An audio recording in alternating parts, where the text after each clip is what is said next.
Sunday morning, and I'm live streaming 5:30 in the morning, sorry. 5:33 to be precise.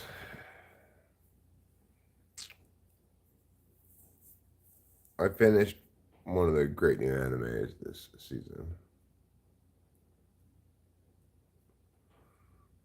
And that was good. I enjoyed the F out of it. Then I thought to myself, hey, Eric, do you want to go smoke a cigarette now?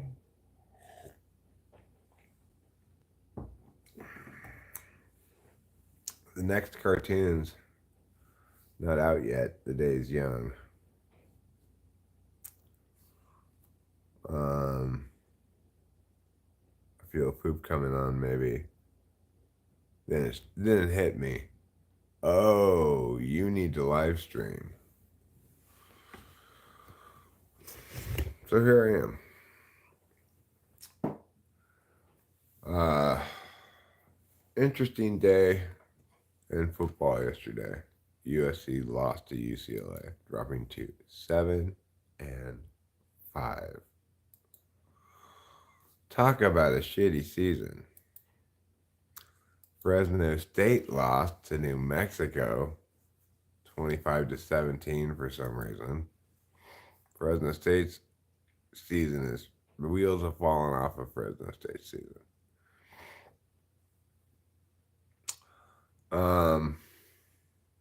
The only thing left really to check is I'm curious about the following game. Where Colorado got its ass whooped 56-14.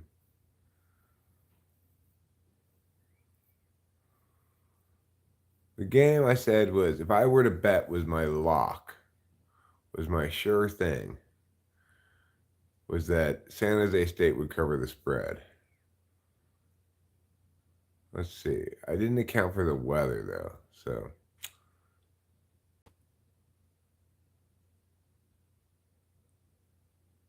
Where are they?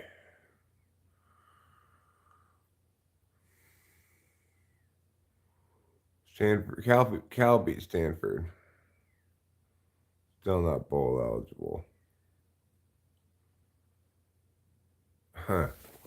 So I said my lock of the week was that San Jose State would beat San Jose State by more than 15 points, by 16 points. They actually only beat them by 11. It just goes to show you. That's why you don't do sports betting. I was sure. Although I will concede that one thing I did not factor in. Hello, guys. Show Media, Acacia. You guys aren't tools. You know, there's a difference between a tool and a douche. Douches are worse. Tools are better. According to the comedian Rachel Feinstein.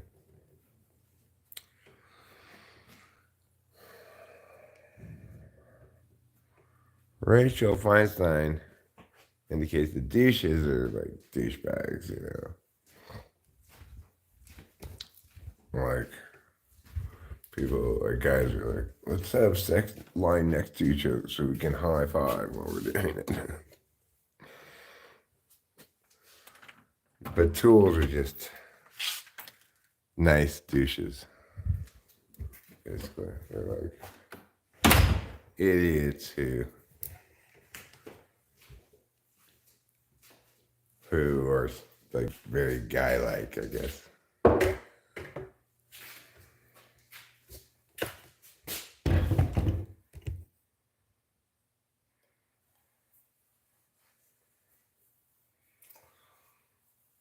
I would say I'm neither a douche nor a tool. I guess in the world of pickup artists and such, in the world of hypergamy,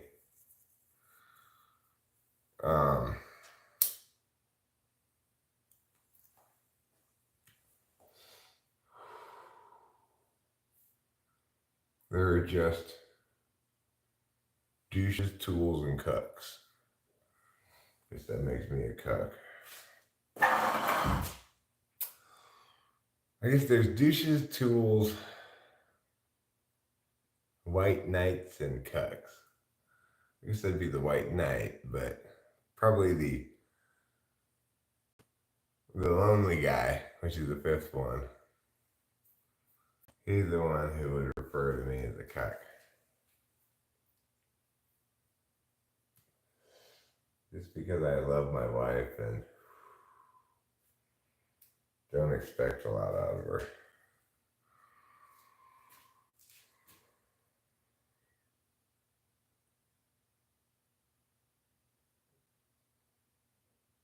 Of course, one thing I do require from her is fidelity. I would never actually let her cuckold me in any sense. We'd immediately be done forever. Were she to cheat on me.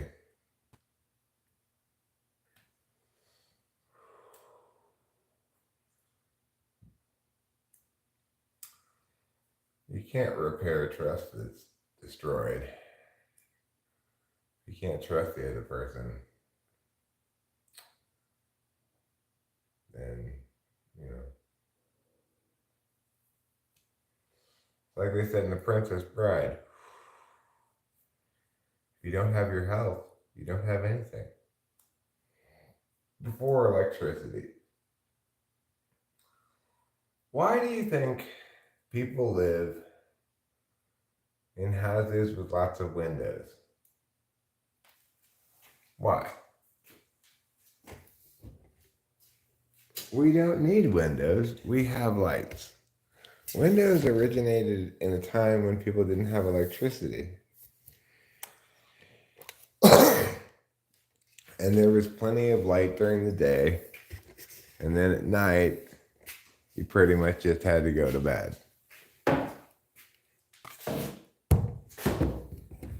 It was just like the only thing to do at night, really, because it was dark.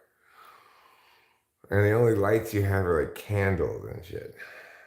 And there was constant risk of fire. Isn't it weird to think about the time before electricity? Like, if I were up right now before electricity, I'd be rebuilding up the fire in the fireplace to heat up the home and also provide me some initial light to work with. And then I'd probably, over, like a coal stove or something, I'd heat up my pot of porridge that had been sitting out all night. I wouldn't have a refrigerator,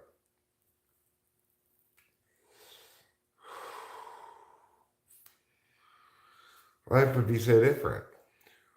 It's like I used to wonder about that poem about the old man and his wool stocking cap settling in for his long winter nap.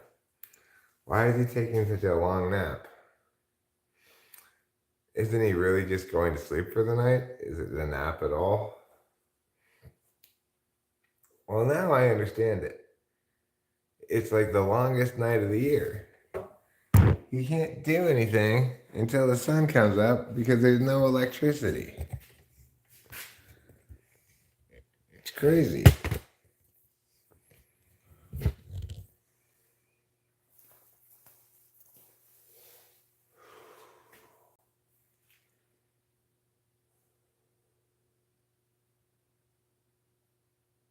And we have all these habits, ways, and biologies that are linked to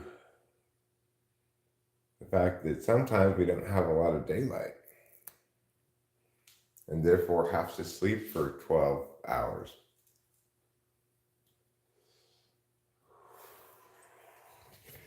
It explains why we sleep better when it's cold, Cold correlates strongly with short days.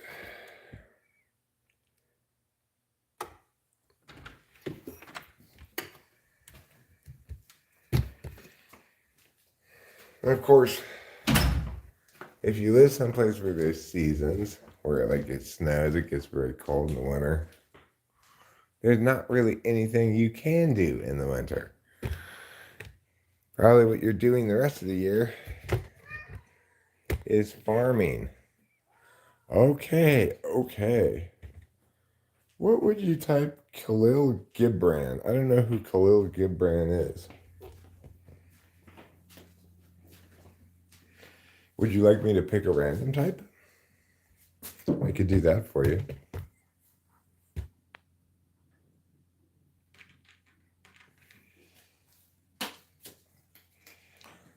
Well, you know what time it is. It's time to continue watching Trouble Eat. I already watched him eat for a couple minutes earlier, but I guess that wasn't long enough. I watched him eat for as long as it took me to reheat this coffee and put cream in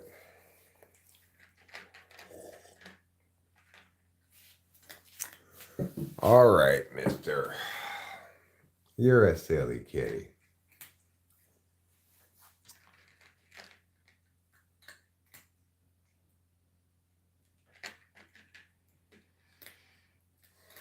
Anyway, before electricity really trips me out, because, you also think before combustion engines. So, we're imagining a time where there aren't really paved roads, because everyone's riding horses. There are a lot of dirt roads, gravel roads, probably.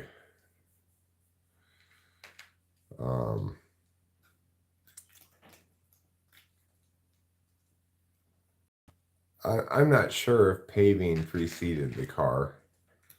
Maybe horse-drawn carriages in cities and stuff meant that city roads were paved before there were cars. But by and large, people didn't have paved roads. They didn't have electricity. They rode around on horses or they walked places. Or they got pulled by like a donkey in a cart. So there was equine shit everywhere. Now, equine shit is pretty inoffensive. As shit goes. But what an incredibly different world it was, like before the telephone even. So if I got up at this time, let's say it was the olden days and I lived in the country. Let's say I live where I live now, and Mariposa was the closest town. I'd have to ride my horse for I don't know how fast horses go, but for 2 hours probably just to get to town. It would be like a full day trip to go to town and back with my horse and carriage. Well, I'm sorry. I'm tired of watching you eat. I want to read the chat. I don't have my glasses with me. You're such a silly kitty. You really are.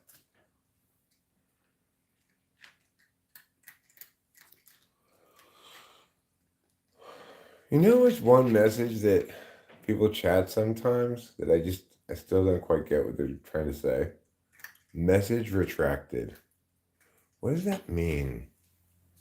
Is that like a new meme or something that I just am not hip enough to know?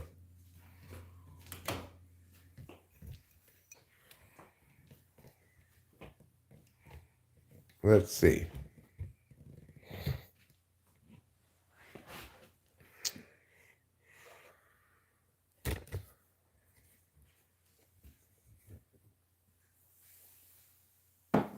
So, anyhow, I think it's important for us. Message retracted.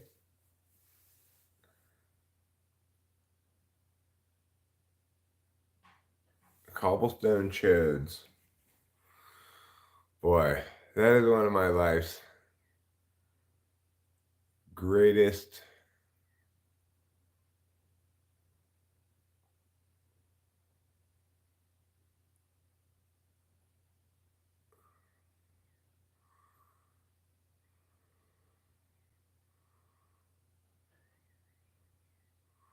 Chodeaholic. I'm a dark knight. I'm a light one.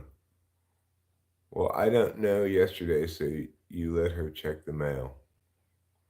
Show, have you watched I Think You Should Leave? Is that a movie? Television Netflix show. I Think You Should Leave. What would you type Khalil Gibran? I don't know. Maybe I should watch I Think You Should Leave.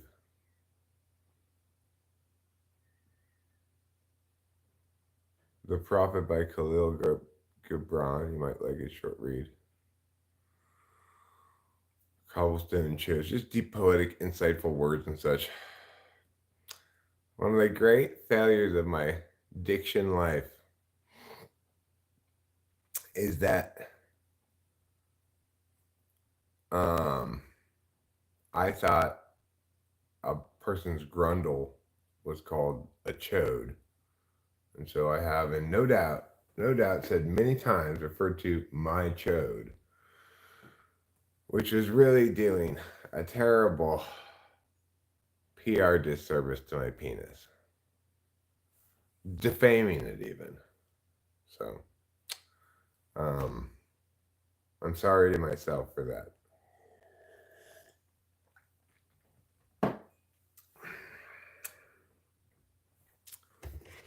Well,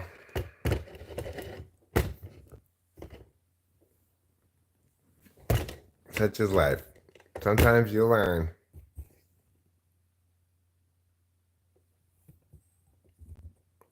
And sometimes you learn. That's how life goes. It's a rare occasion when you don't learn anything. There's always something to learn. Like yesterday, I learned that the supermarket pharmacy is closed on Saturday.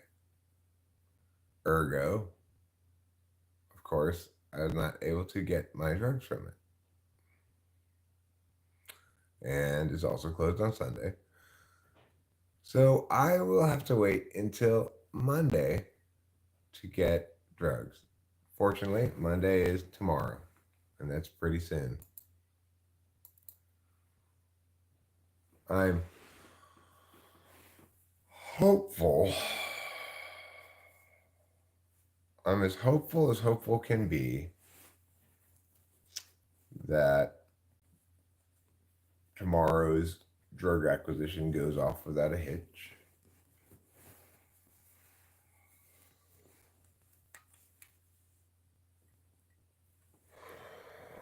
Washington won that game yesterday by just 2 points against Oregon State. I did not stay up for the second half. I was just tired.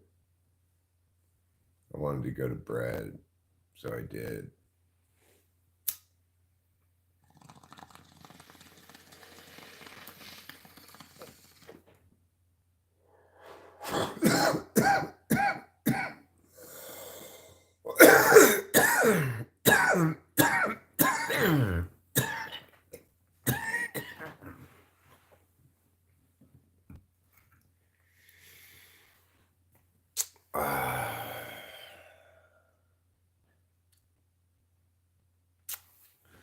So the time before electricity. So much of our life is structured based on the times before electricity.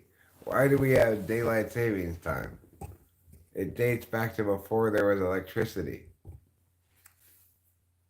Why does school have the weird hours that it has? It dates back to the time before electricity. Why do we have so many windows in our house? It dates back to the time before electricity. Before electricity, if you wanted your house to be warm, well lit during the day, you needed to have a lot of windows. Otherwise, it would just be dark inside. We still have a lot of windows, but we don't need them. I don't mind having windows, but the only reason I need these windows here is because when I go outside to smoke, I like to look through the windows. Otherwise, we just keep these blinds closed all the time.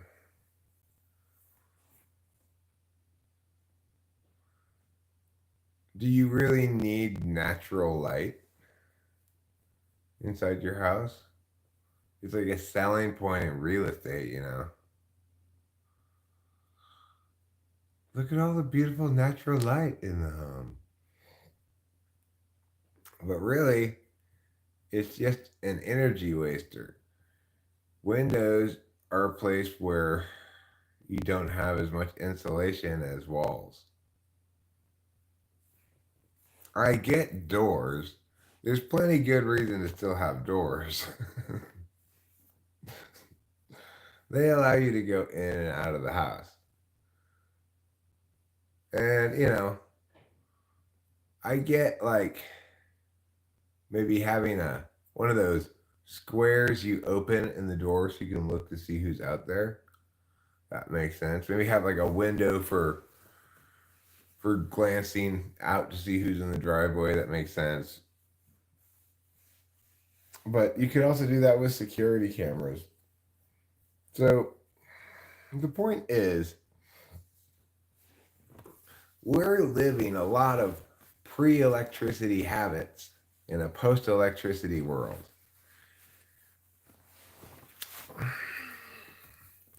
In contrast, we are not persisting in a lot of landline habits, despite living in a cell phone world, you know.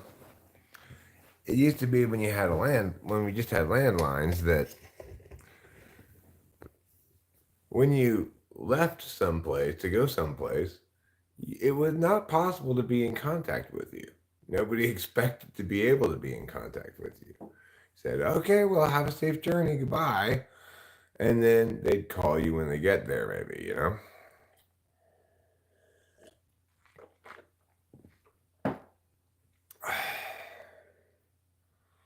He sure is an ESFP, Jeremiah Fix. He sure is.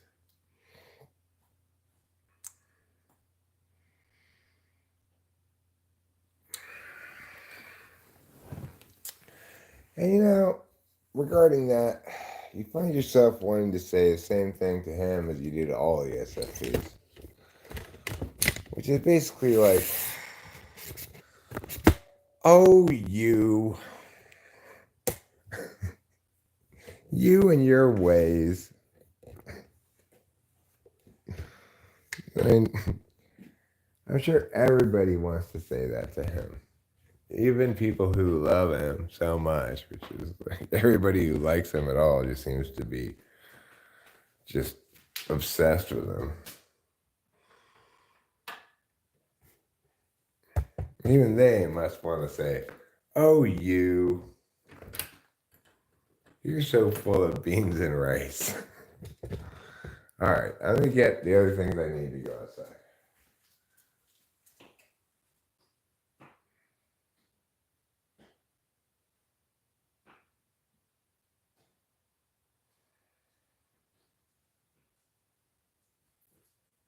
What are the other things you need to go outside, Eric? I need my glasses. Oh, yeah.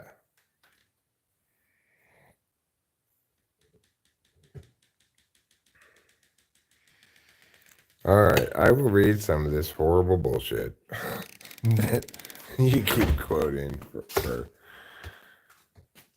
for whoever named that person. Let's see what this horrible bullshit says. I got the wrong glasses. Of course I got the wrong glasses.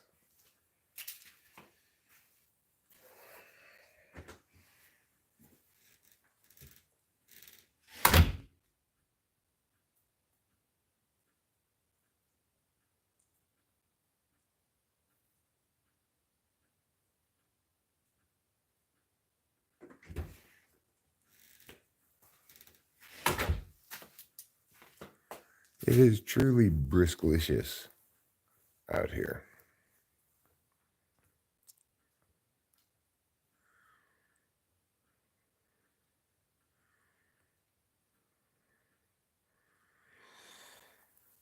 Your children are not your children. They are the sons and daughters of life's longing for itself.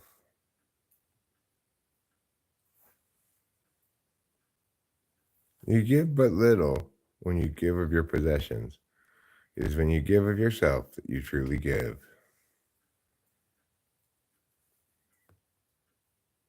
Love one another, but make not a bond of love. Let it be a moving sea between the shores of your souls. Bullshit, too. To belittle, you have to belittle. No, you need to have an appropriate target that deserves your scorn. Such as, I don't know, Khalil Brown. I don't have to belittle your bullshit, Khalil Gibran. Love knows not its own depth until the hour of separation. No, I'm quite confident that I know how much I love Rachel, even when we're together. When you part from your friend, you grieve not, for that which you love most in him may be clearer in his absence, as the mountain to the climber is clear from the plain.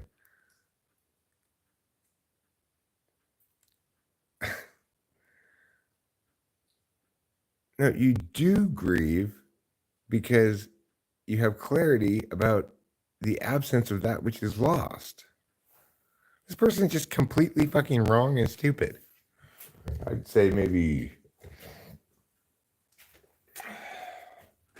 ENFP sounds more likely, but I don't know. Incredibly dumb and horrible. I'll refer to my poem about Walt Whitman. Walt Whitman, Leaves of Grass. The problem is, it sucks my ass.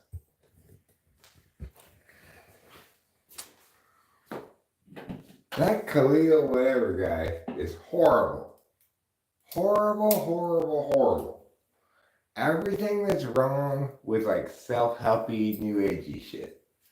Just full of bullshit, sound and fury signifying nothing. I hate it with all my heart. There. Is that that's both the response you expected, probably the response you wanted. How much of my heart do I hate it with? All my heart.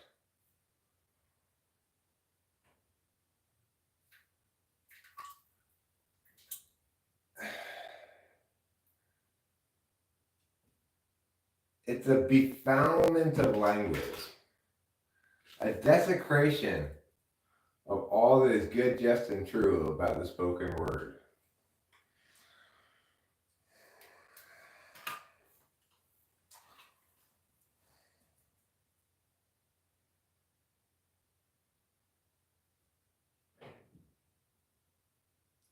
I call it wisdom theater.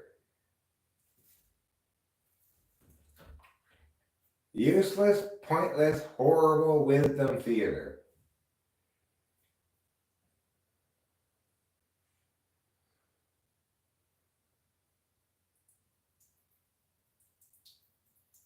I rank that author and his writings on a scale of 1 to 10, a 1.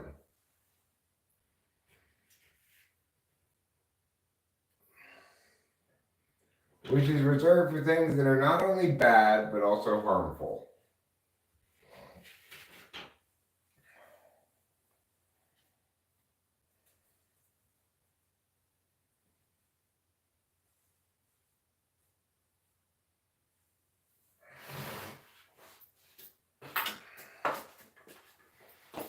So, fuck you, Khalil, whatever.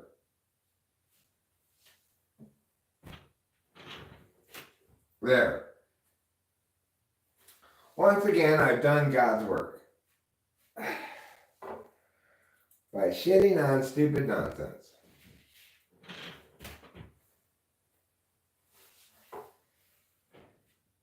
In fact,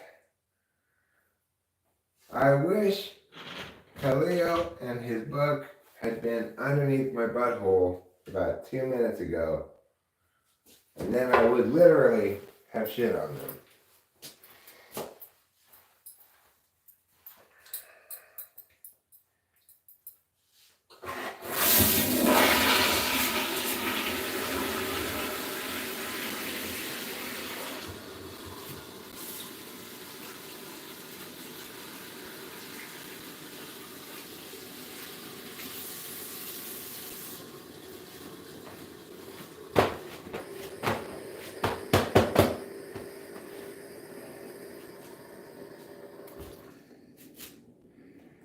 I'm done pooping. And I'm done with my correct assessment of that horrible, horrible guy.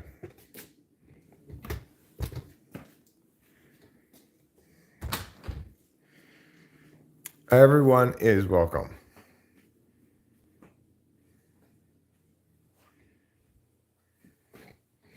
I think this horrible nonsense. And stand together. Let me read this. It's just so ridiculous.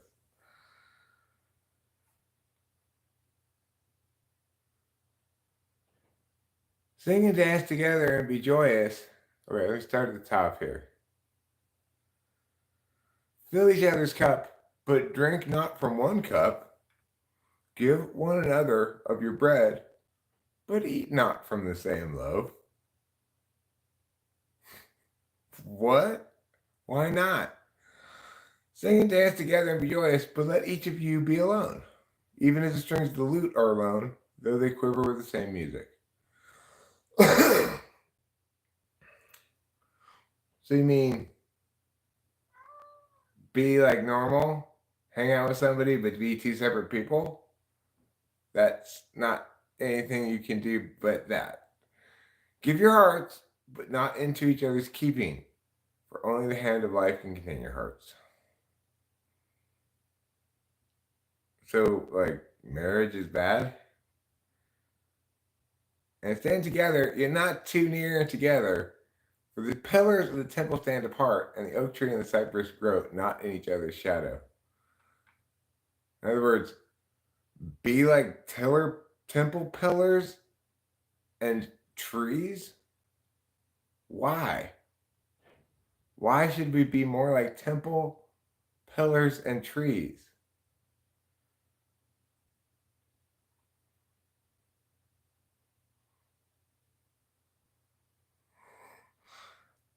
I much more respect Carlos Paiva's wisdom.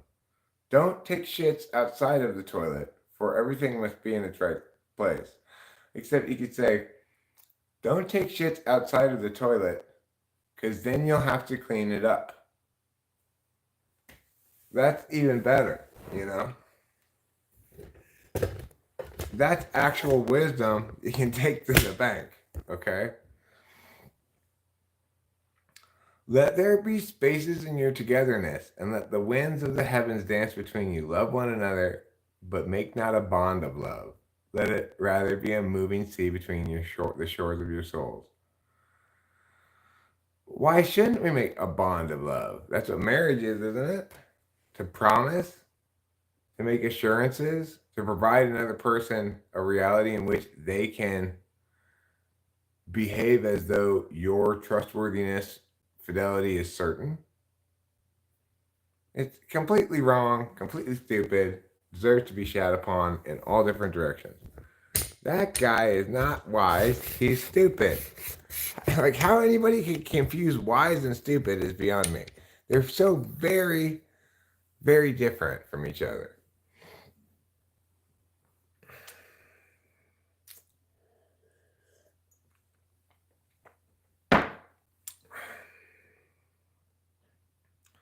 How horrible. What horrible metaphorical nonsense.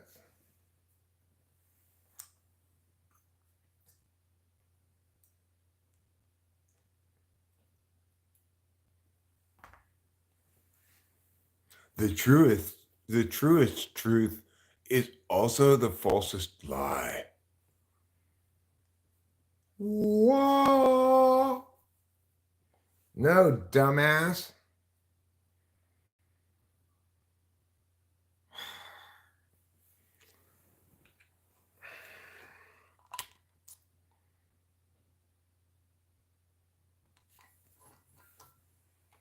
What's this guy's name again? Gibran. Something Gibran. What's his other name? What's this idiot's name? Khalil Gibran. You're full of shit. I'd tell you more, but that is it. Poem by Eric Strauss that just destroys all of Khalil Gibran's work in 2 lines. Khalil Gibran, you're full of shit. I'd tell you more, but that is it.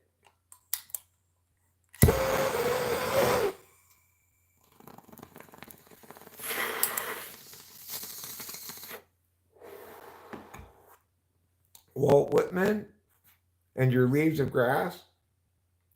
The problem is, it sucks my ass. These poems, somebody compile this into a book of aphorisms. These are true aphorisms.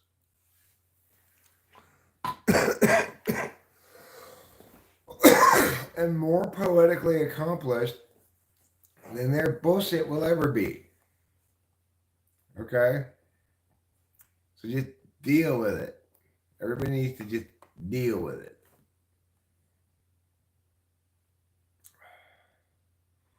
Man can do what he wills, but he cannot will what he wills. Well, that's true enough. But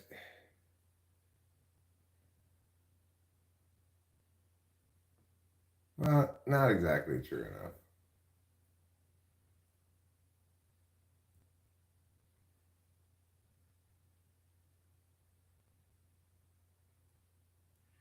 Half of the people lie with their lips, the other half with their tears. You can't lie with tears. Accept everything just the way it is. Do not seek pleasure for its own sake. Do not in any circumstances depend on a partial feeling. Think lightly of yourself and deeply of the world. Miyamoto Musashi. Why accept everything just the way it is? There are plenty of things that deserve to be changed. What possible other reason could you have for seeking pleasure than its own sake? How could pleasure be an instrumental value? Number 3, don't depend on a partial feeling. Why are you depending on feelings at all? And number 4, think lightly of yourself and deeply of the world. Well, I mean, in that, all you're doing there is playing a language game. To think lightly of yourself means have a sense of humor about yourself. That's good advice, I guess, but not something you can choose, really. And to think deeply of the world implies that you think highly of it almost. Think deeply about the world. Well, I mean, you either think deeply about things in general or you don't. Like, this guy's not thinking deeply. I'd never write that and call it wisdom. You see how easy it is for me to destroy it? Wisdom isn't easily destroyed by even an expert like me. For example, it's hard to destroy this wisdom. Walt Whitman and your leaves of grass, the problem is it sucks my ass. It is hard to destroy that wisdom, right? Because that is true wisdom. What we need to do is just take every instance of an ENFP who purports to write philosophy and just throw it all in the garbage can immediately. Take every instance of an INTJ who purports to write philosophy, throw it in the garbage can immediately. In fact, take all of philosophy except what I'm telling you and throw it in the garbage can immediately.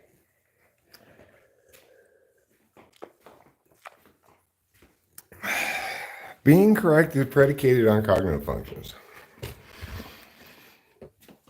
Philosophically, being philosophically correct. So you can just throw everything else away. Stupid, paradox aphorism not only says nothing, it it successfully conveys nothing.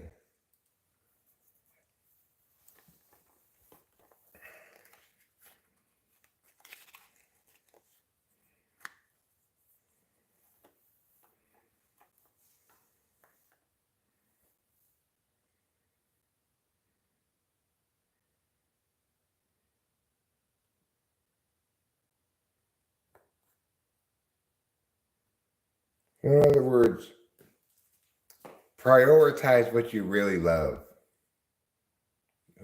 Who and what you really love. Attend to harm prevention, for example. Can we say these things in straightforward ways that actually convey information rather than these flowery metaphors that are just full of bullshit? Could we do that maybe? Is his point?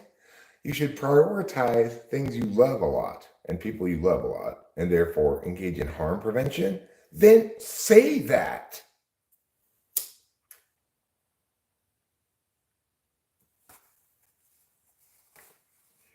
Then just say that, dummy.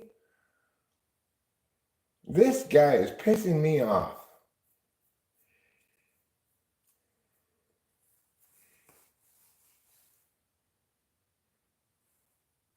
You don't have to have a point. I can string random words together too. My point is, I do have a point. Nobody should respect anybody for doing that. Nobody should think that there's any wisdom to be attained from reading that.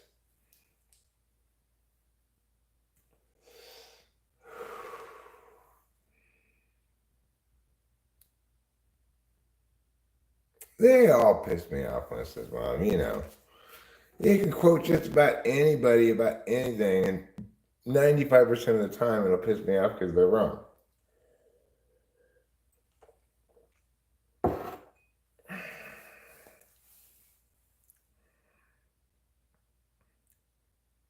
Oh, I hate Eckhart Tolle so much. I want to punch him in the face.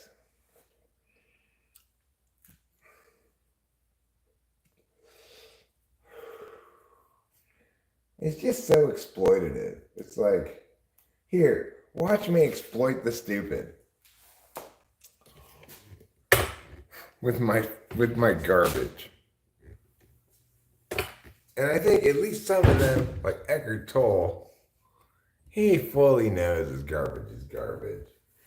He's just milking the teat of the stupid cow for as much milk as he can get out of it.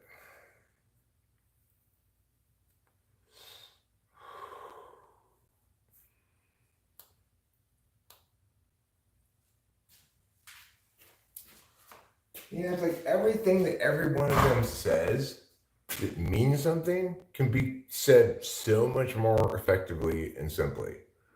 And most of what they say doesn't mean anything.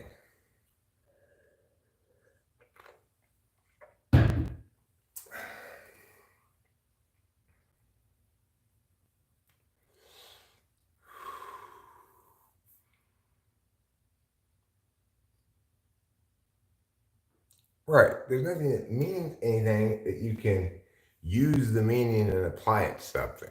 Nothing's operationalized definitionally.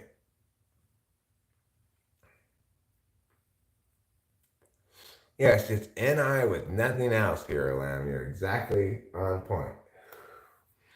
You, my friend, are totally not wrong when you say that. You are completely correct. I'm awarding you a wonder point for your complete correctness. NI without anything else. You don't even need to suppose it. You can just say, that is NI minus everything.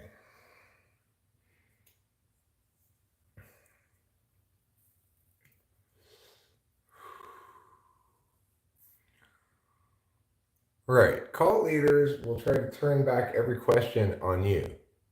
Well, this doesn't make any sense. I think what you're doing right now is projecting the confusion in your soul. If you really meditate on this, I think you'll find that the real question is, why are you asking this question? No, That's not the reason I'm asking the question, number one. The reason I'm asking the question is irrelevant, two. And answer the fucking question, bitch, three.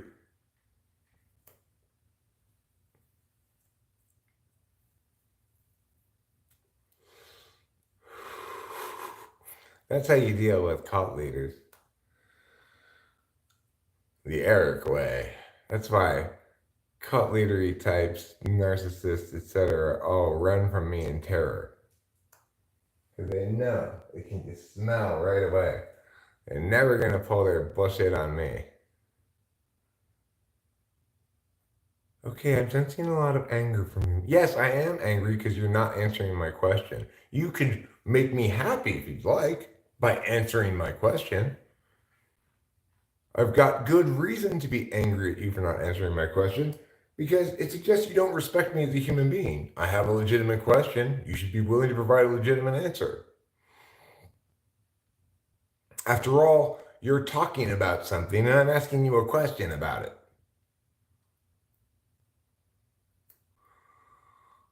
All smart types are susceptible to becoming more stupid by being in a toxic relationship. Corey's dramatically more stupid than he would be if he had not been in his relationship with Liz for these years. Is there really a question or just a questioner? You just asked a question, but I'm not going to answer it until you answer the question I asked. That's how you have to deal with that bullshit, right? Don't worry about the apparent anger in my voice. It's irrelevant to the question I asked you. The only reason I'm angry is because you're refusing to answer it. Helps to be tall too if this happens in real life, you know. You stand way up here and look down at them and put your hands on your hips. I'm here to hold you account, sir. Boy, it's like when I finally had my way with the pharmacist of the CVS in Oakhurst, he was not enjoying it at all. The death of Khalil Gibran. It's controlling. They're trying to shift things and control you in the situation. Right? They're going to always try to turn it back onto you, what you're doing wrong, and how their way will solve it. If you're asking pertinent questions, then that's what you're doing wrong, and their way will solve it. Well, not with Eric hanging around, it won't. Eric will dismantle you and then bury each of the parts in a different location so that you cannot be put back together. You cannot want me to watch you eat some more. This is ridiculous. It's absolutely ridiculous. I've watched you eat twice this morning. Talk about a toxic relationship. This cat is full of behaviors that if a human being did them would undoubtedly be called toxic. What adult human being would force you to watch them eat this many times a day? This is the third time I've watched this cat eat this morning. Now, you might say, well, Eric, the problem is you didn't spend 10 minutes watching him eat. Then you'd only have to watch him eat once. Okay, well, that's probably fair. But I don't want to watch him eat. And he doesn't respect that at all. He has no respect for my boundaries.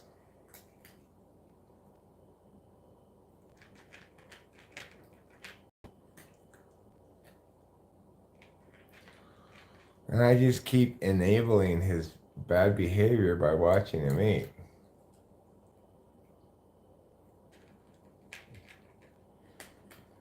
He's got such a mastery of meows, it's hard to resist him.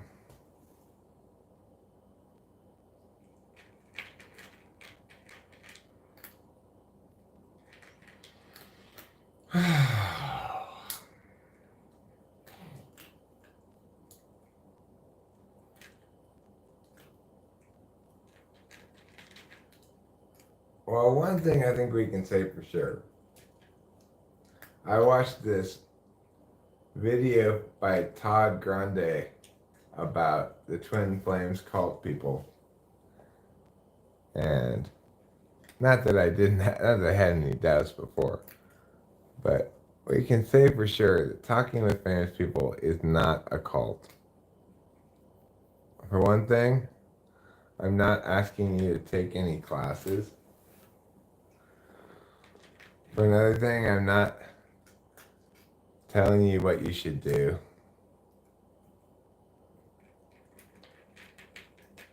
And for a third thing, I'm not encouraging your unwanted pursuit behavior, which apparently is something that was popular in the Twin Flames cult.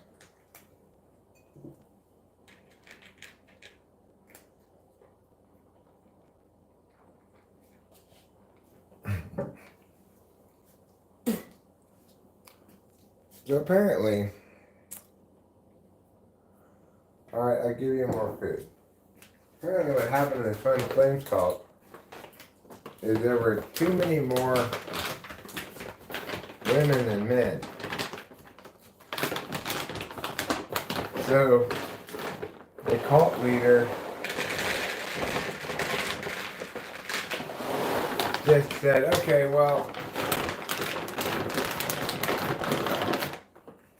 I'm just going to start pairing off the women with each other and informing them that, like, you guys are twin flames. One of you is the man in this relationship. Well, the masculine energy.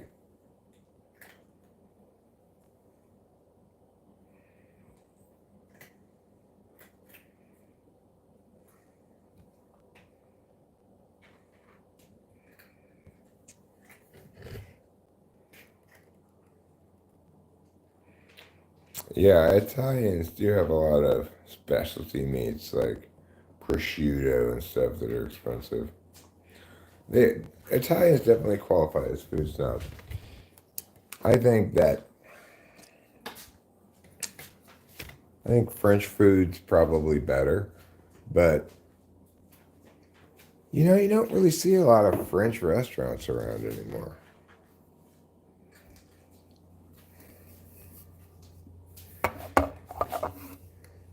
So, I don't know what to say about that.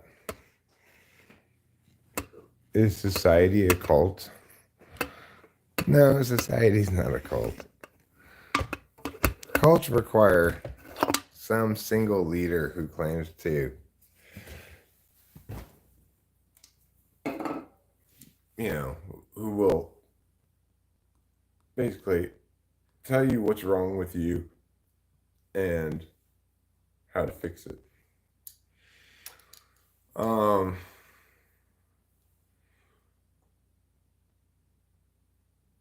So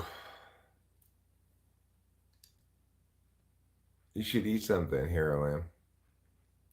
There was a cult with a farm on it. They grew their own food, etc., and it was run by this guy who seemed nice but was really a control freak. He gave them new names, told them what's morally right. But the scam was he would say that they all had free will and chose to live this life this way. Well, are dictatorial countries cults? Well, certainly North Korea is. You've got a purportedly charismatic leader. In that case, it's like, well, I mean, it's a dynasty. It's like the monarchy that's based on bloodlines, etc. It plays out like a cult, but we would call it instead a dynasty. more or less, right? The difference between cults and, say, governments is that governments include people who are unwilling and uninterested in the cult, whereas cults just include people who buy into the brainwashing.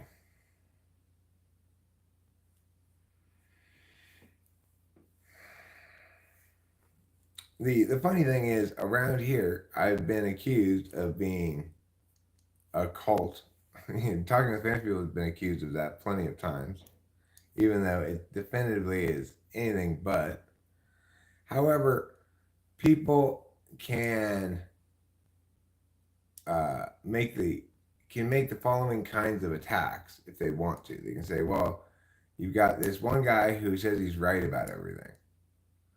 Well, yes, but I mean, I do say I'm right about everything, but I qualify that by saying I'm a master of the process of being right, which means even though everybody can be wrong sometimes about some things, I've had a long history of correcting every instance of wrongness when I encounter it, rather than clinging to my wrongness as many people do. And thus, I have refined myself into a bastion of rightness. Um,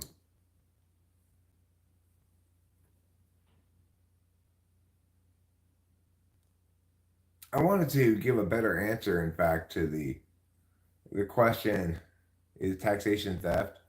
Taxation is government. That's the best answer to that thing.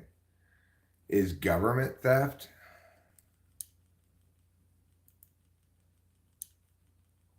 The reason is Eric is too open about himself to convince the gullible.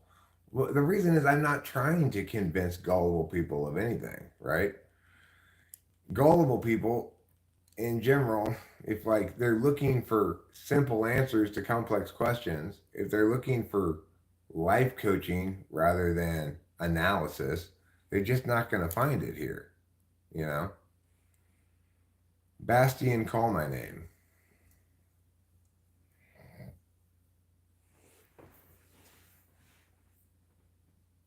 So really, the thing that when libertarians say, or ultra libertarians or whatever you want to call them, say taxation is theft, what they're really saying is I don't like government because taxation is government. It's what government does. They tax and they do things with the money. If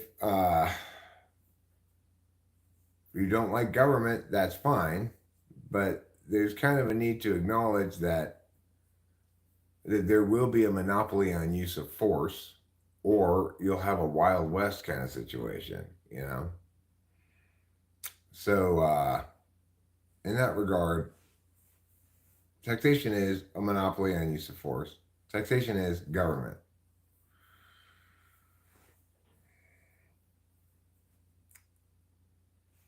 It's the inevitable consequence of it. Now, just because something's the inevitable consequence of something doesn't mean that it's not subject to normative critique. But simply calling it theft is reductive, right? Whether or not taxes are morally legitimate is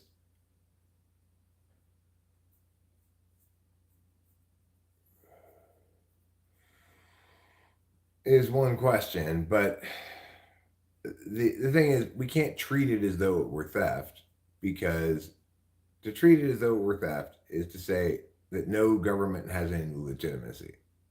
Now, it is the case that the best government taxes least, governs least in general, right?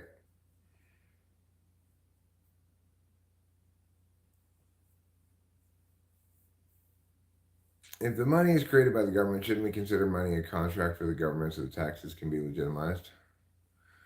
Well, contracts require two fully informed consenting parties. By being born here and thereby unavoidably participating in this system, is not informed consent. So, sorry. And just because you pay taxes doesn't mean you support what your government does.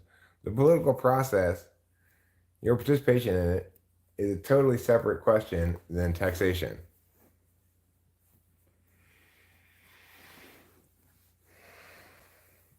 So, obviously, as a patriot, I oppose the United States doing things that it shouldn't do. And yet, as a citizen, I unavoidably have to pay taxes. That doesn't mean I support whatever the government's doing with the taxes, nor does it mean that I'm responsible for it, because I only have so much political power. These are simple things, obviously, if you think about them. There's no reason to blame every Russian as though they were Putin, because Russia sucks ass. Not every Russian is Putin.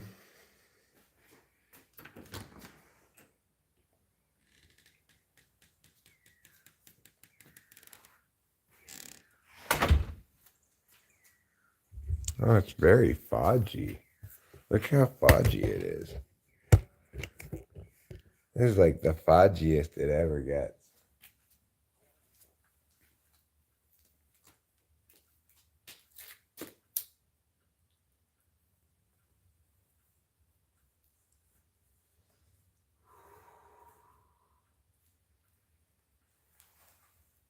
I consider that stuff children's arguments, Like, if you pay taxes, you support everything the government does. It's ridiculous.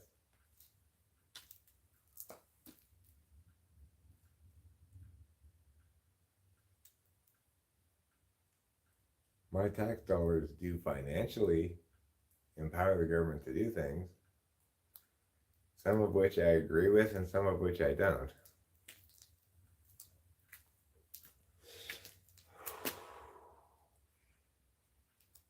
In reality, my disagreement with some things doesn't empower me to not pay taxes, obviously.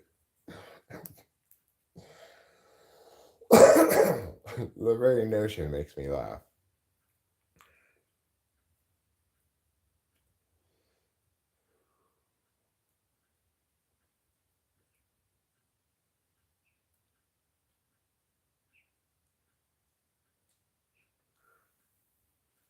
It's like college kids say things like that. Oh, look at that. I wonder if you guys can see that. It's a day drone. I don't usually see day drones. This might be the first day drone I've ever seen. It should come out from behind this tree shortly. There it is. Let's see if we can get it on screen.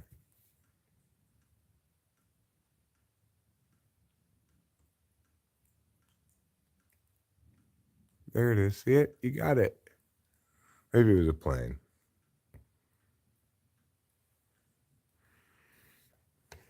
You saw it for a second.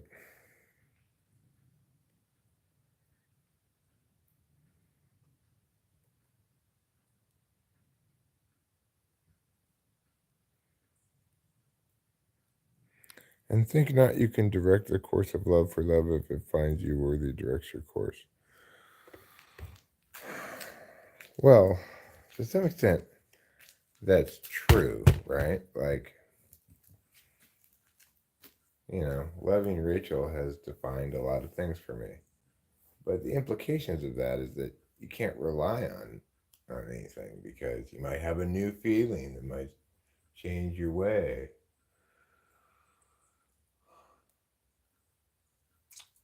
This person places way too much weight in feelings.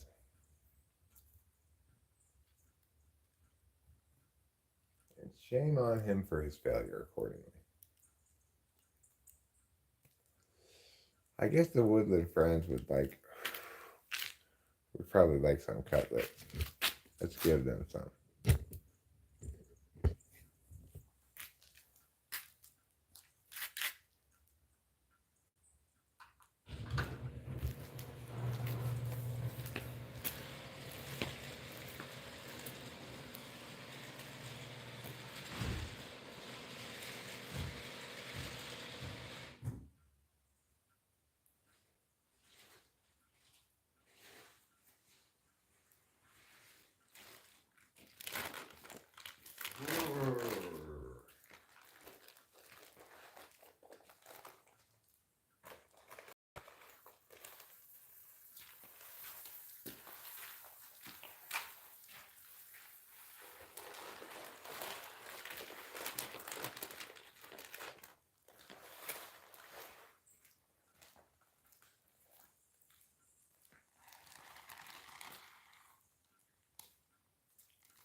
Burr. It is so cold.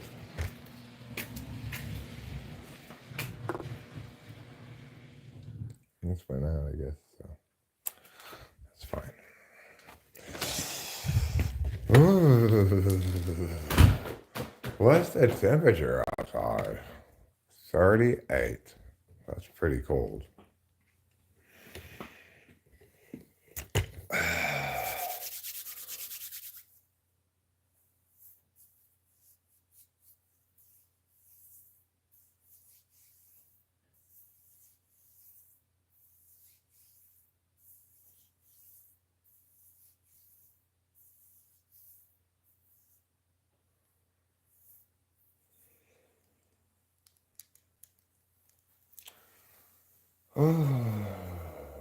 Running is gay.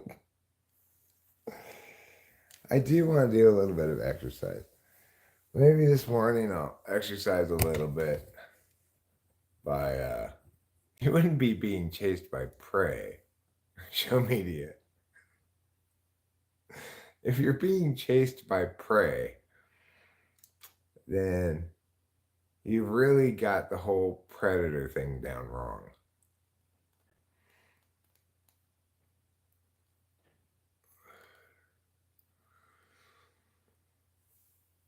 Well, yeah, I mean, if you're single, you're jogging, catch up to some lady who's also jogging, and you could be like, "Sup, jogging? Me too. You jog here often?"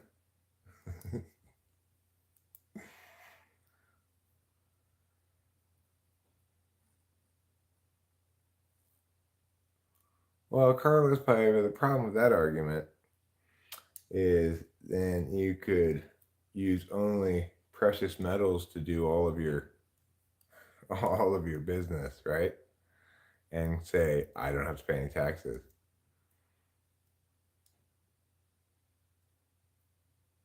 Have you ever explored formal language theory?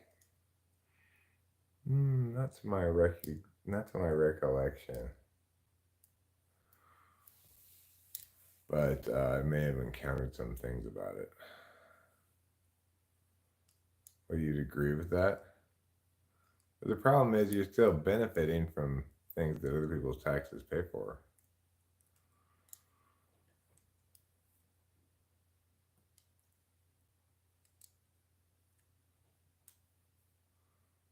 Well, I have advised, and maybe will end up doing this, that we invest in silver,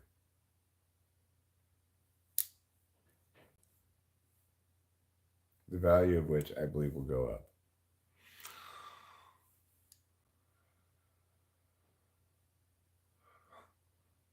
Yeah.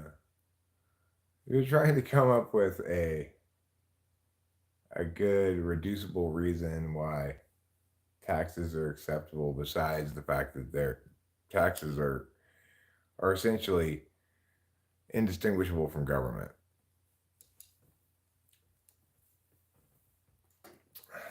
Then I think you'll run afoul of some problems. The biggest problem I have with taxation is that the triangle's upside down. The most amount of our taxes should go to the localist thing, and the least amount should go to the federalist thing. So, unfortunately, we have an upside down taxation triangle, and that's not good.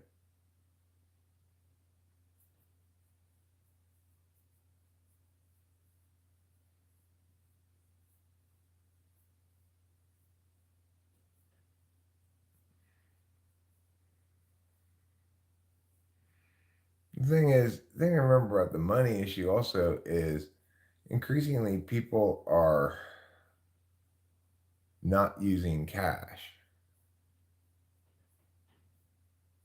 and not encountering cash, you know?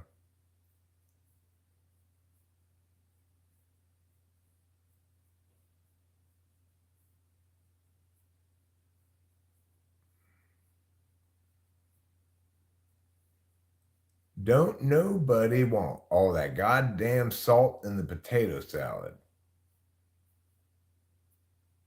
CBDCs are around the corner. What are CBDCs?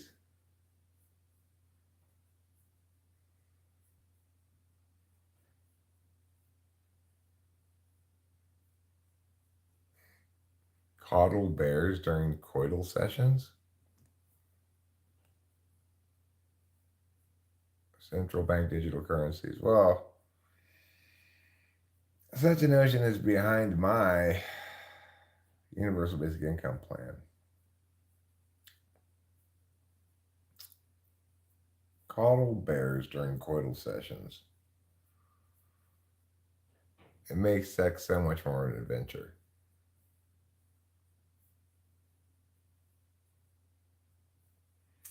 Speaking of sex, that's on my list of things to do today. Have sex. I have a friend I've never seen. He hides his head inside a dream. Yes, only love can break your heart. So please, now, get a cart. We need to go grocery shopping.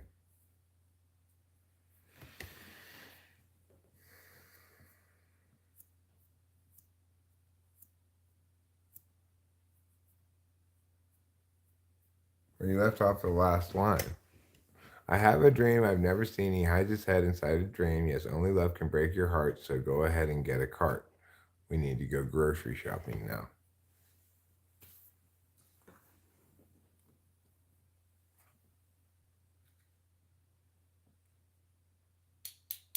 And that's the most important line.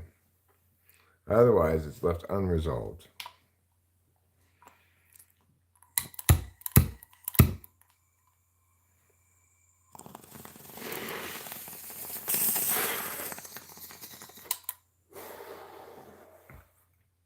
No occasion that's irrelevant to the grocery shopping experience.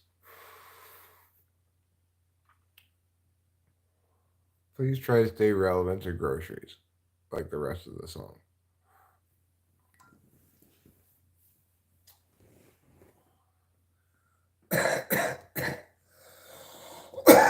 Neil Young wrote so many songs about groceries. Like his classic Groceries, Groceries, Groceries. And his other song, The Market That I Go To Is Super.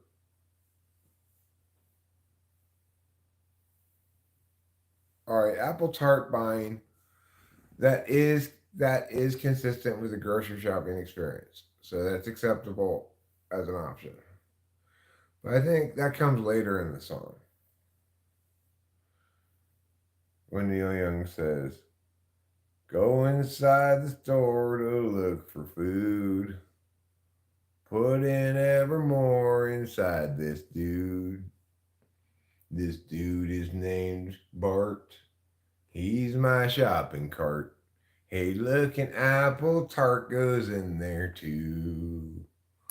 And now we're on to the salad dressing aisle. You know, I'm gonna stand here a while. Blue cheese, Roquefort, or Italian cheese. You know, I also could get Asian sesames. It's a long song about his trip to the grocery store.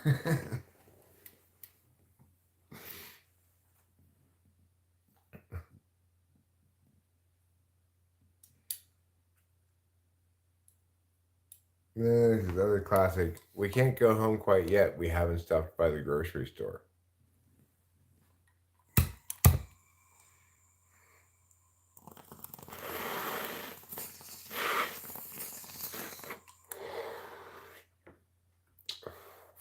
I say that's Mama now, Celeste. You say no, Stouffer's is the best. And we stand there and sob at the pizza aisle.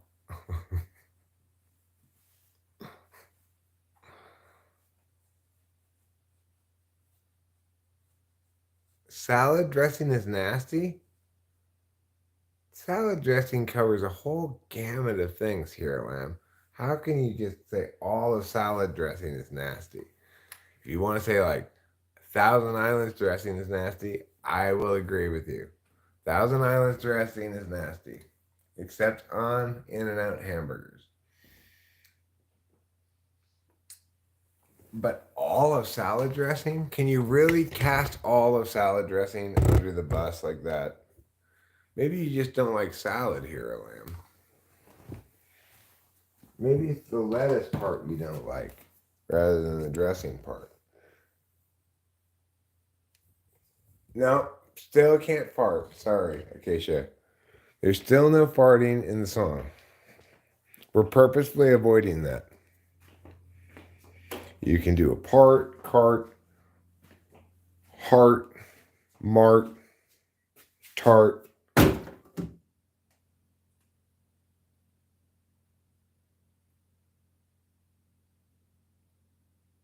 Glart. Smart. Bart.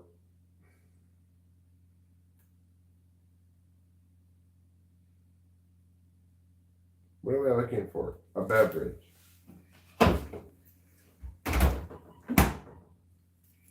I acquired one. Quest complete. Speaking of completed quests, I do have some cartoons coming up.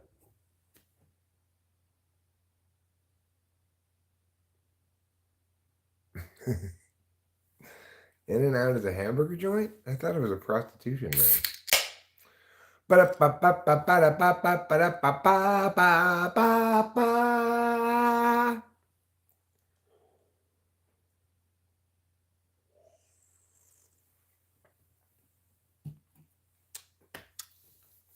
Winston's mom makes an excellent point. But if rapid defrosting were really that much of a concern, wouldn't they put the frozen foods at one end of the supermarket rather than in the middle?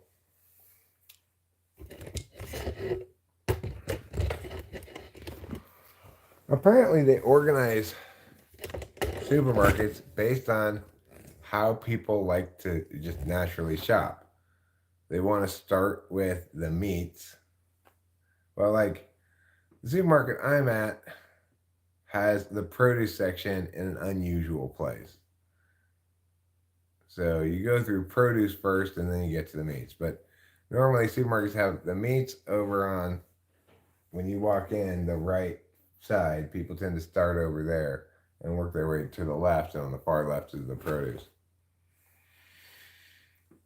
People want to put their produce in last because it gets squished.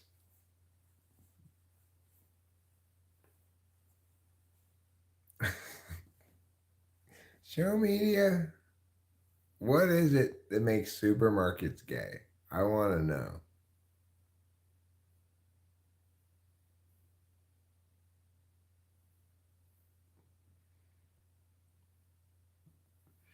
I think a good name for a character is Chode Grundle.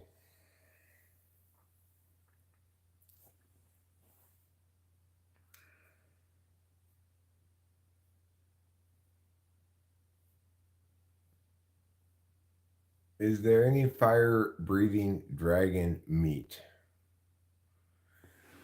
Is the meat of a fire-breathing dragon a lot different than the meat of, say, a regular breathing dragon? Most supermarkets don't even sell kumquats. They probably do sell eggplants, though.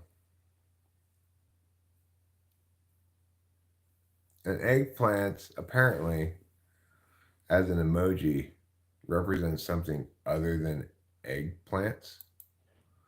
Well, if you're talking about supermarkets being happy, then yeah, I get that. Let me see if I can find an eggplant. Like, there's food. There it is. I found the eggplant. People use the eggplant a lot.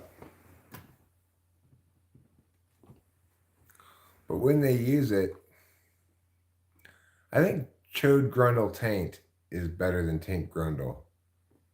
Okay, so I think they should hyphenate it the other way around.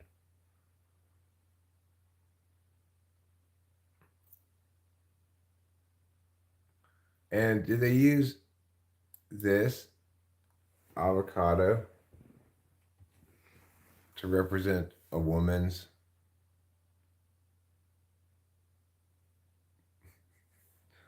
What's the prefix for above? Like before is pre and after is post. What's the one for above? Is there one? Anyway, do they use that for a woman's loving regions? Or do they use this?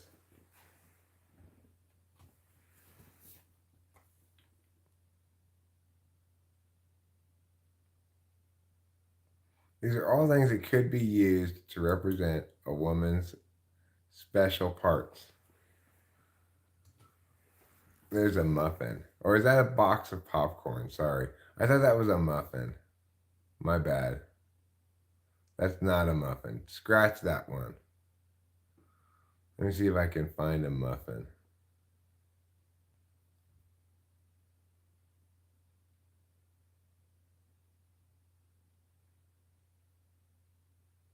Well, this appears to be a cupcake. That's pretty close to a muffin.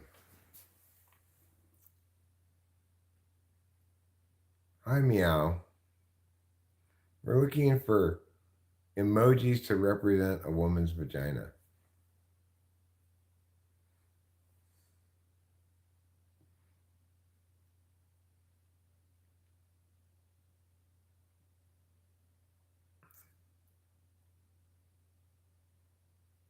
Let's see.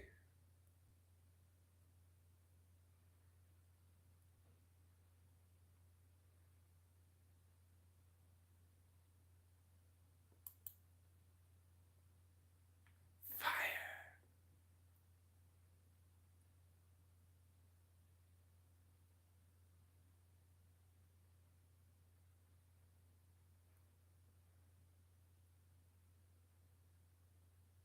Let's see. Still looking.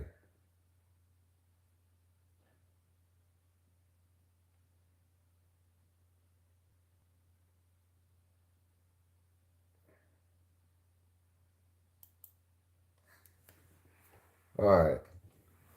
Fire tuna. What do you think about that?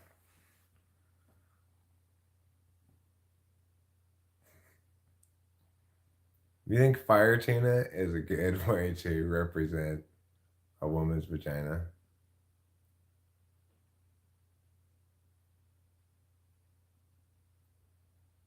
Or we should just use this one.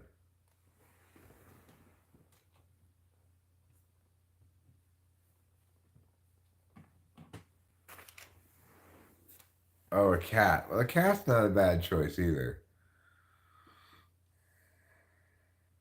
Ooh, what about this? That's very vagina looking. Hole.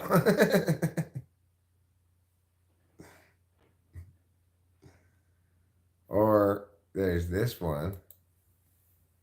Box. Okay, occasionally you get a 1 point each for the last two ones, hole and box. So that's a total of 2 points for you. You earned them with hole and box.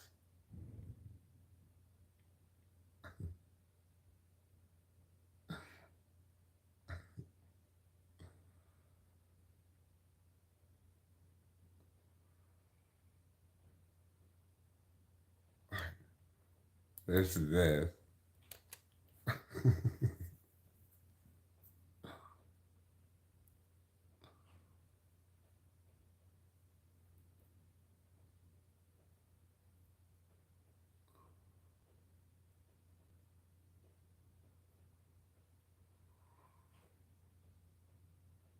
This is the international sign for blowjob.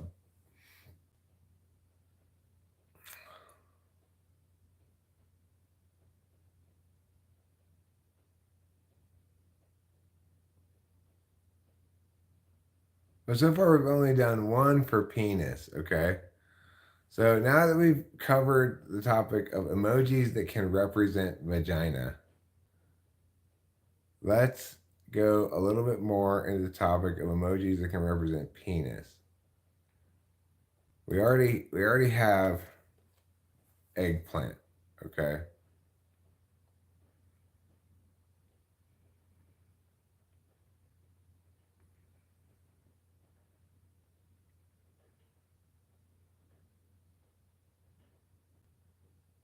Hot dog, sure.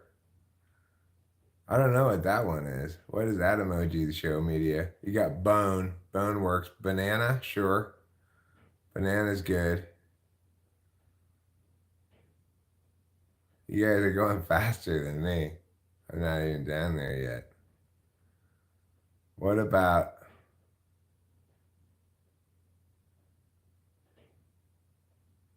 what about this?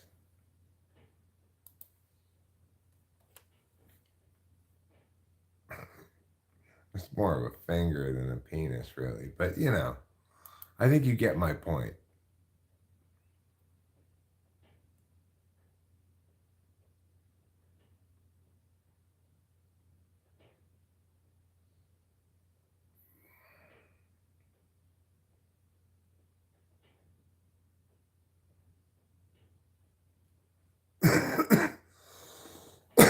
What is that one? Sushi? How is sushi representative of a penis?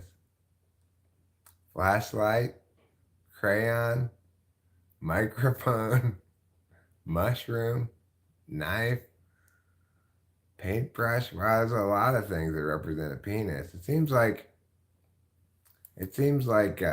vagina is getting the short shrift here. You know, did somebody already put carrot?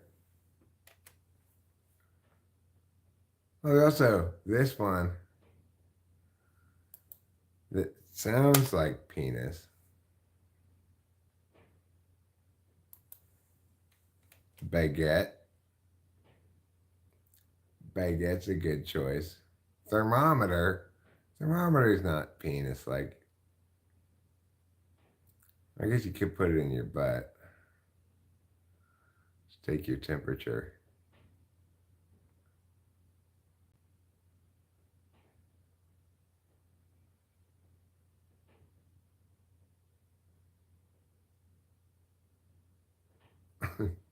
Do you think the Easter Island head represents chode?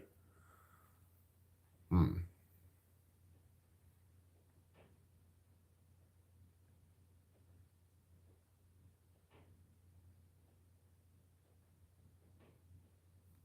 I think this is I'm about to ejaculate.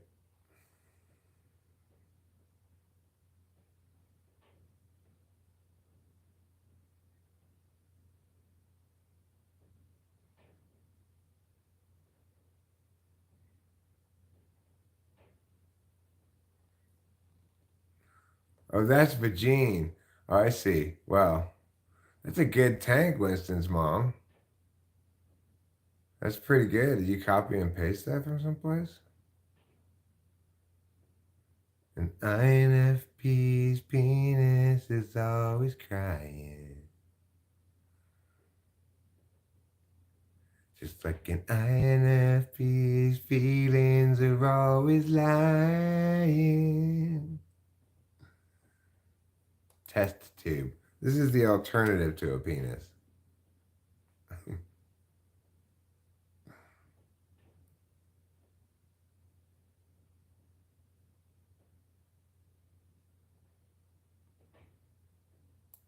What even is this thing? What is that? Part alteration mark? Somebody spent all the time to build that tank.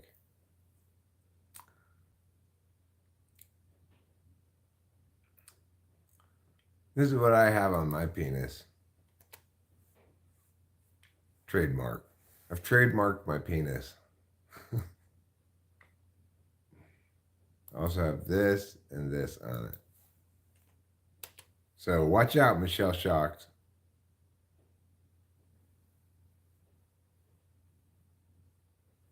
Doesn't want to share those ones for some reason.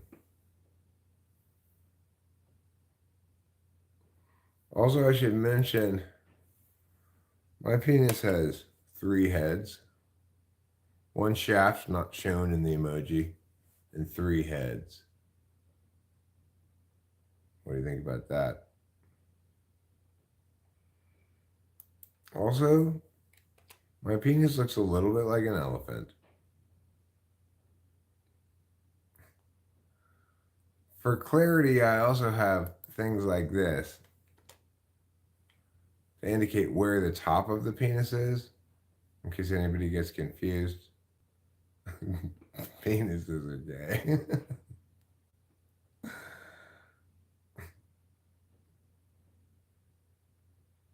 I also typically carry around one of these because we're talking about usually gallons of ejaculate.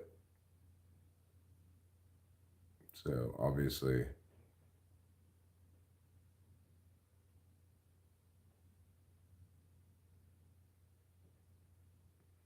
also when I do ejaculate, it sounds exactly like I'm playing the accordion. Just want you to all know that. Don't worry. I only ever ejaculate under the protective umbrella of marriage. I don't get that peaches one either.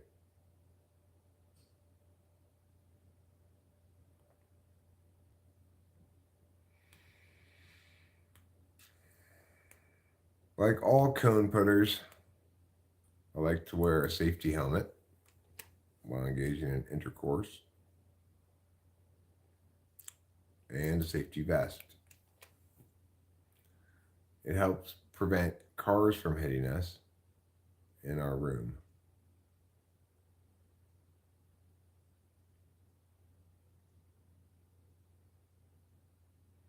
I also usually draw one of these around Rachel's vagina so that I can find it. Helps me find it, know where to put my penis in. Then after we're done, I either award Rachel a gold, a silver, or a bronze medal, depending on her performance that day.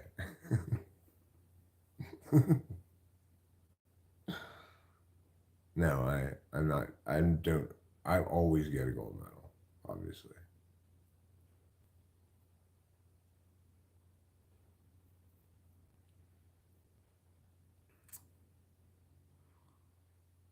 And in addition to wearing the safety vest and hard hat, I also like to put these up around the room to make sure we don't get bothered.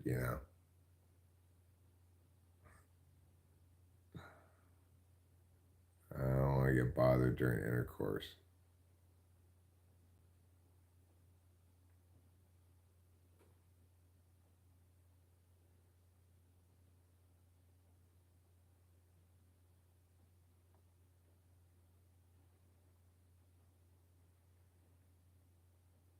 But I also like to have,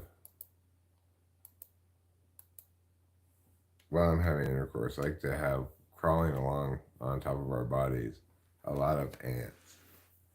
I really find that just a big turn on to be covered, for us both to be covered in ants behind a wall that Trump built would be fantastic. I think that's a great idea, you know. Then we would hump like bunnies. That would be such a turn on. To be covered in ants behind a wall built by Trump would be such a turn on. Then it would be like, oh yeah.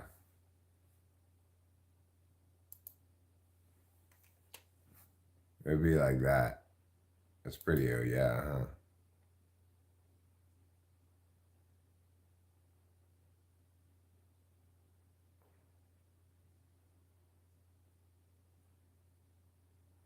And then we'd both be like,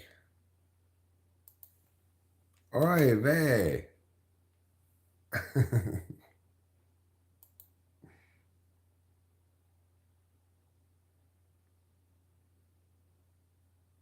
it'd just be like, your lips are so sensual. Oh yeah? Well, your eyes are so round. Occasionally, I can't read what you're saying at all.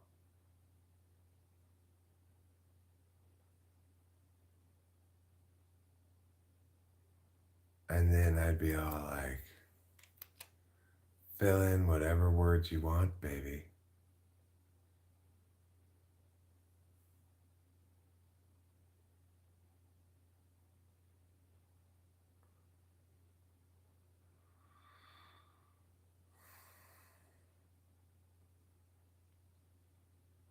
I saw an anime just the other day. Yesterday, I guess it was. Maybe the day before. It's called, oh, I know what it was. It's in Blue Eye Samurai. There's 8 episodes of it out so far on Netflix. In Blue Eye Samurai, one of the characters, like the bad white guy from the West trying to take over Japan, he's at a brothel and he has a geisha at the brothel put on this one of these masks that I just put there and hump him in the butt with it. This mask here with the long nose.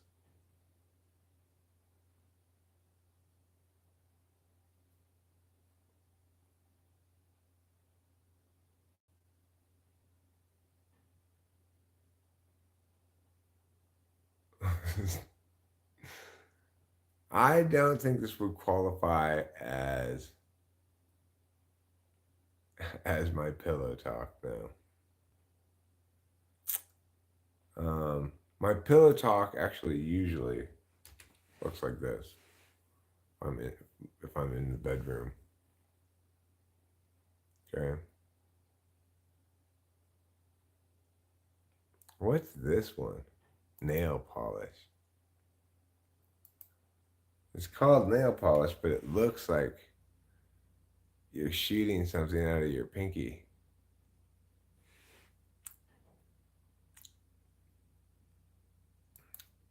No, my pillow talk's more like this. I say to Rachel, "This is my leg." And then I say to her, "And this is my arm." Then I ask her, "Are you aroused yet?" "Listen, please," I tell her, "with your ear.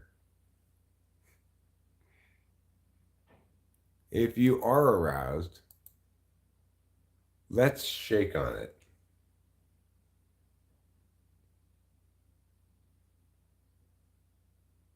If you're not, just give me the thumbs down and I will plead harder."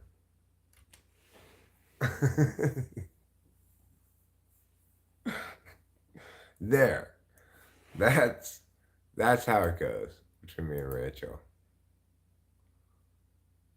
You know, look at my arm, look at my leg. Are you aroused? If not, I will plead harder.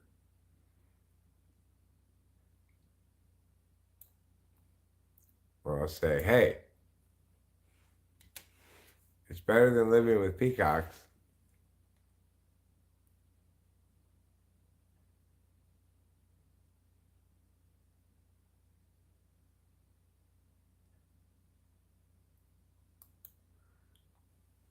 Now let me access that donut of yours.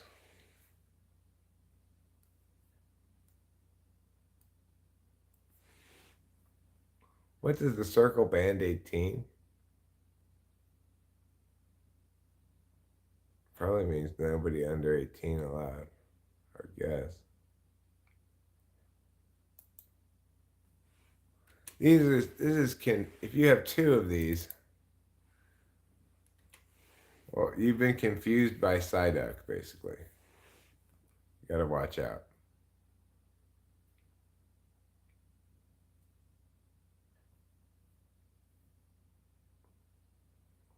No, donut is just, well, whichever hole you're accessing at the moment.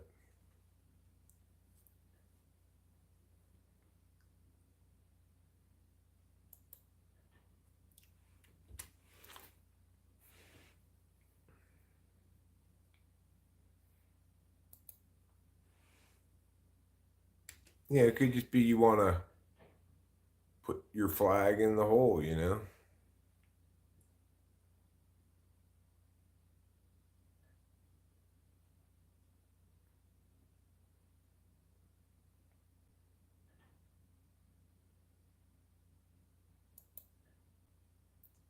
You know, I like it quiet. I want no music playing in the background, no TV.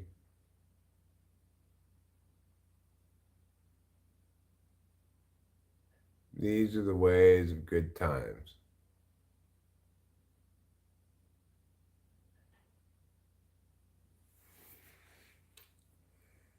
Sure, I'm going to end up with some lipstick on me. I kind of like that.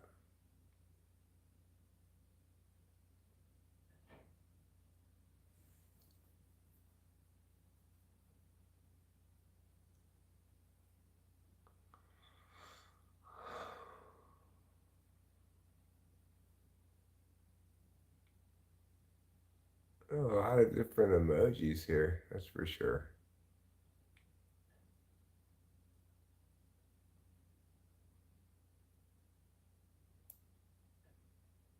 Whole rabbit time. You people are weird.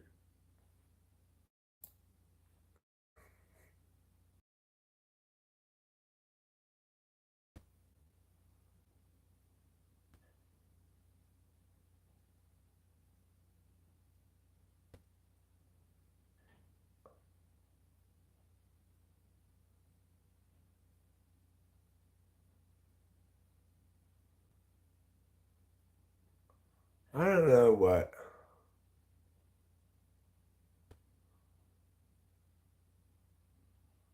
Carolyn didn't say anything about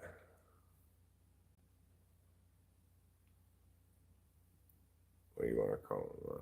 Transvestites in general. He just talked about a specific transvestite. And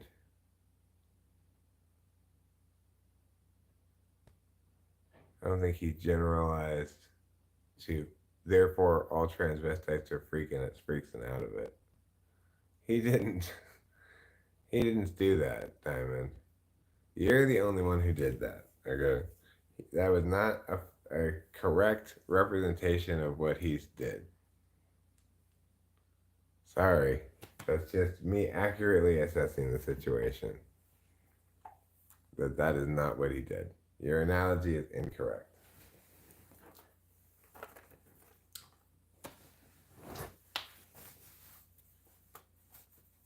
I hereby declare it so.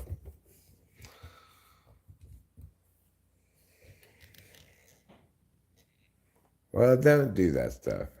Here, you didn't do it there. In general. So,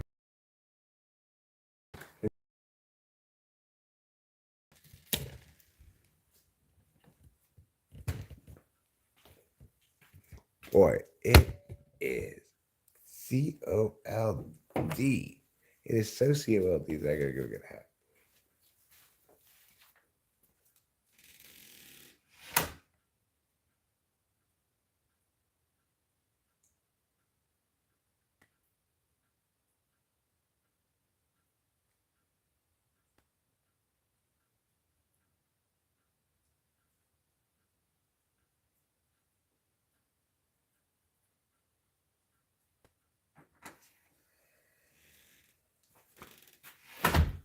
Well, this isn't the kind of hat I was looking for, but it was the closest hat.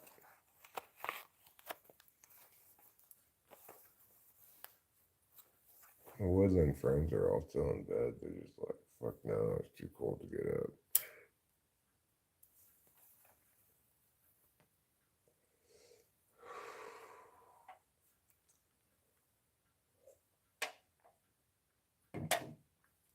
And who can blame them in their woodland wisdoms? Nobody.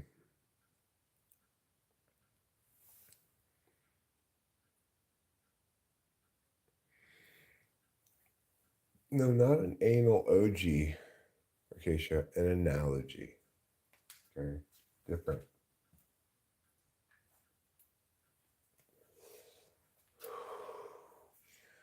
Analogy is the behavior of ogling anuses.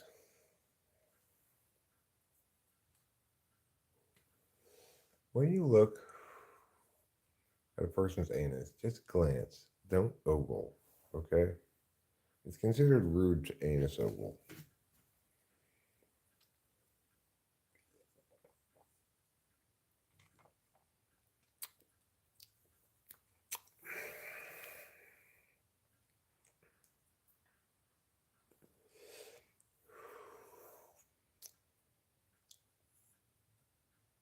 If you keep ogling my anus, I'll start feeling uncomfortable. It's a famous song. It's yet to be written, but it's sure to be a hit.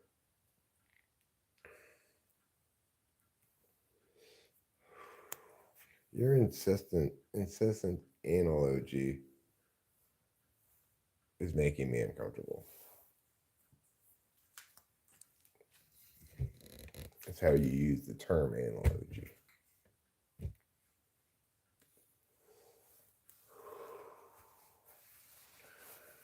Some studies show that people who engage in a lot of analogy as teenagers can move on to anal wreckage as adults and end up in anal wreckage anonymous. So don't get started down that dark path, friends, or else you'll end up with a guitar up your butt like me. That's right. I'm walking right now around with a 3/4 size, not a full size, okay, 3/4 size guitar up my butt. And yeah, it's really up there. It's not like I can put it in sideways, you know. Makes it hard to sit, but I'm an experienced anal wrecker. Oh, you think she's calling me anal OG? Well, maybe. I've been here for 2 hours. Well, we're going to probably wrap it up in about 10 minutes. Then it'll actually be 2 hours.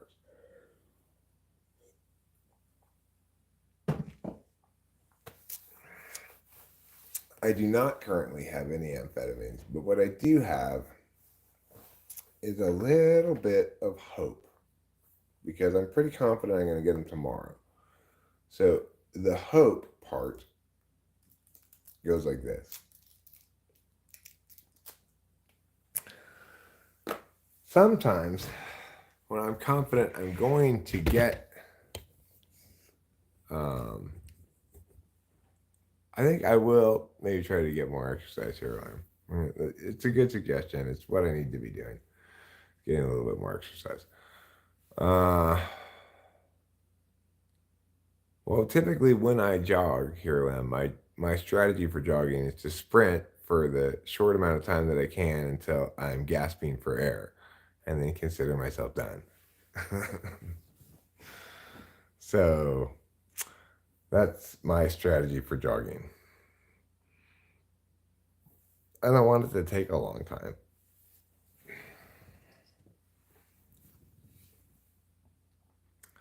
See what I'm saying? I think Well, I I think whatever the numbers are for men and women in terms of sex exercise, you can flip them for me and Rachel. I'm pretty lazy, you know.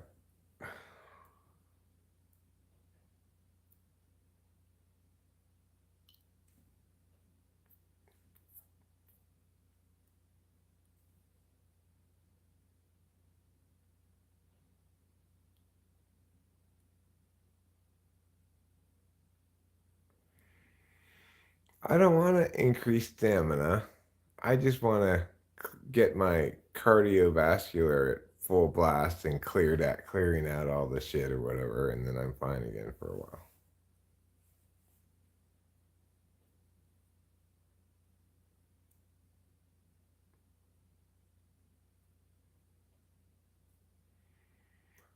Oh, I mean, I could.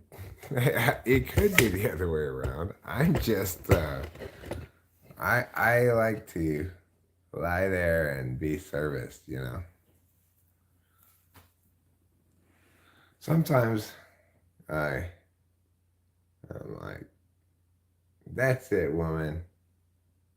Get off of me.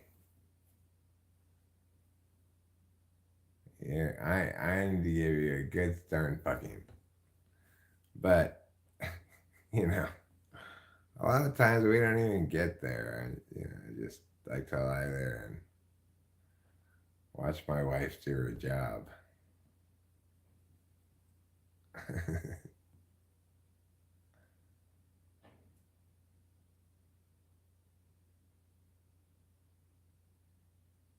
Oh yeah, Rachel and I have been together for 4 years now, and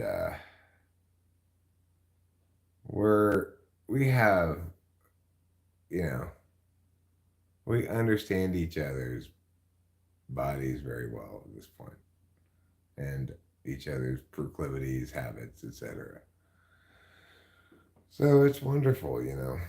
It's wonderful, safe, relaxed, easy, pleasant, everything you want sex to be.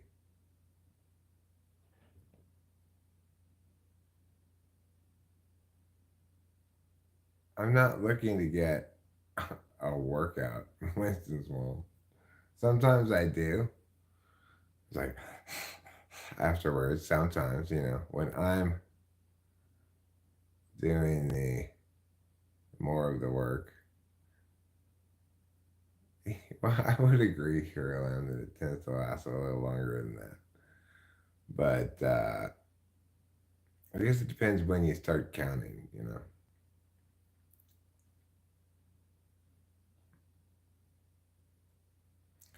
Caroline, try not to be all judgy about sex stuff. Remember, lots of people are very insecure about it. And um, you're just making them feel bad for no good reason. I don't know what the nutritional content of semen is, money. I do not know. I can assure you that none of Rachel's calories come from that because I think that's gross.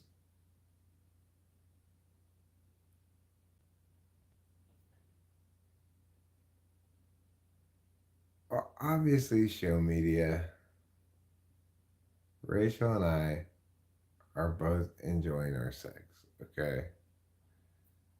And there's a reciprocal quality to that in any kind of healthy sexual relationship. The more your partner enjoys it, the more you're enjoying it, you know? But my point is, yeah.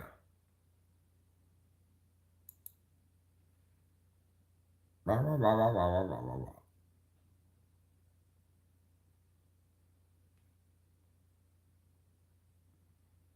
Well, I agree that overthinking it ruins it. Um, you just gotta It's an interface thing. You're interfacing with another person. It's a unique experience shared by two people that can only be evaluated by the two people involved.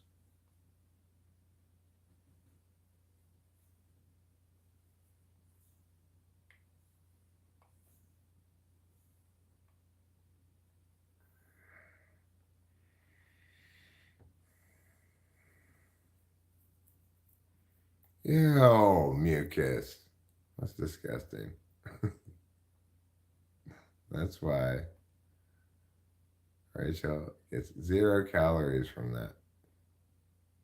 Because I think it's gross to do that.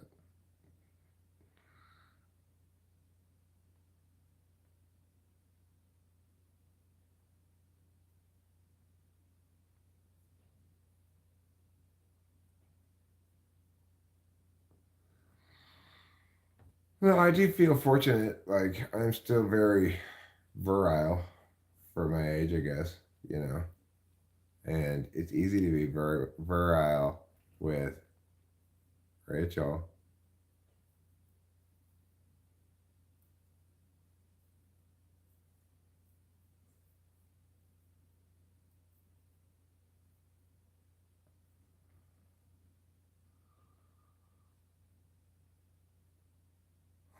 Overthinking it ruins it. And before you get yourself an STD or an unwanted pregnancy or someone's dad running after you with an axe. Well, I mean, look, the point is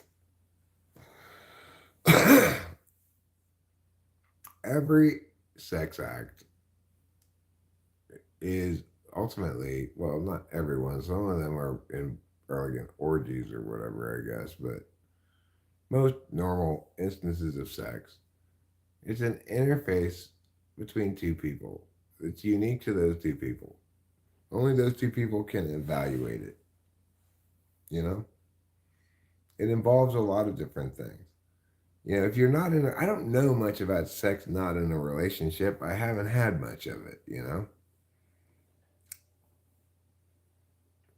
Message refurbished.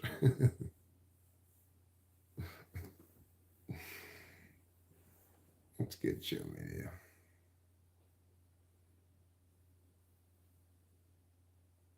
So I'm not really commenting on that here, I am. I'm saying, but even in those instances, it's it's a dance between two people. It involves their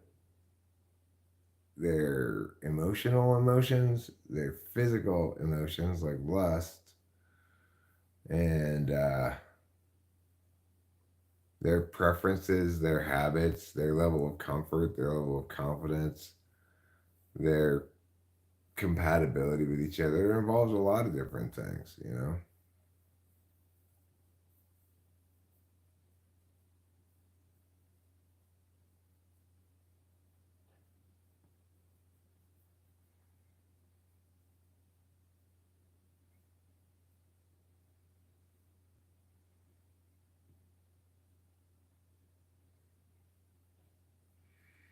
Well, I'm sure that's the case here, Lamb. Like I said, I don't have a lot of experience with that, with sex outside of relationships, so I don't, I don't know much about it. But uh, even then, it can only really be evaluated by the two people who have it, you know, on its own complex web of merits, I guess. So, um, all right, I'm gonna wrap this up, and I'm gonna watch some more cartoons. I might take a little nap. Tomorrow I've probably got amphetamines coming in, so I want to make sure I get a couple of things done today. Take out the trash, maybe do a little vacuuming and stuff to get a head start. It's like it's like free extra work you can do because you're a little bit excited about tomorrow. Anyway, I'll probably be back live streaming again later. Thanks for being here. Love you all. Have a great day. Remember, there's nothing wrong with you.